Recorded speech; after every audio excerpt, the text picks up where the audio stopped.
He doesn't actually like Britain very much, not as much as his predecessor Trump seemed to.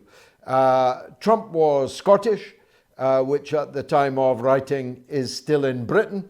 Biden, 2 centuries ago, was Irish and is mostly not British anymore, with the rest on its way out the door in my lifetime, probably. So there's an indication that when the Northern Ireland Protocol issue explodes, as it looks like it's about to, a reopening of that Northern Ireland Protocol with all its consequences, that Biden will be siding with the Irish Republic and the European Union, and Britain is going to feel sore about that. Tell us if there's any perception in the US that this issue is about to take off.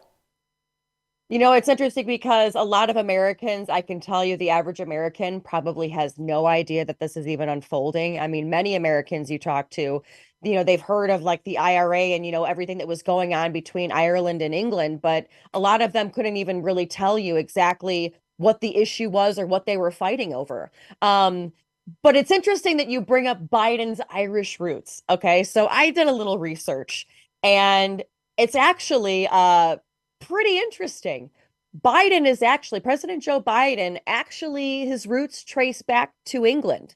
His great, great, great grandfather was William Biden, that was from Sussex County, and in England. And here it was, they show Americans up until about the 1980s, 1990s. Everyone was okay with saying and identifying that they were of British ancestry. And all of a sudden, in the 80s and 90s, you had this major drop off where people stopped identifying as British, and you saw an uptick of people saying they were Irish and Scottish. Why?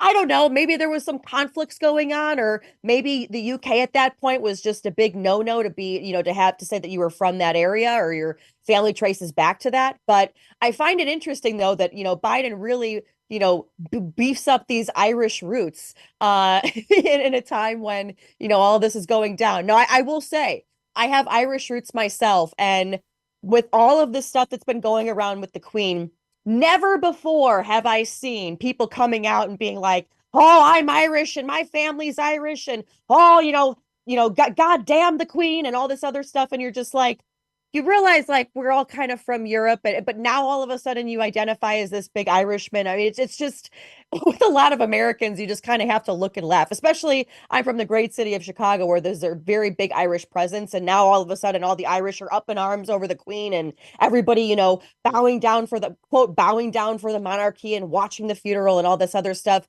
It's just kind of comical. But again, the part that was just so interesting is that, there was this big drop off of people identifying, saying, that they weren't British, they were more Irish and Scottish. And it's like, okay, we're all from somewhere, so it's kind of comical to me.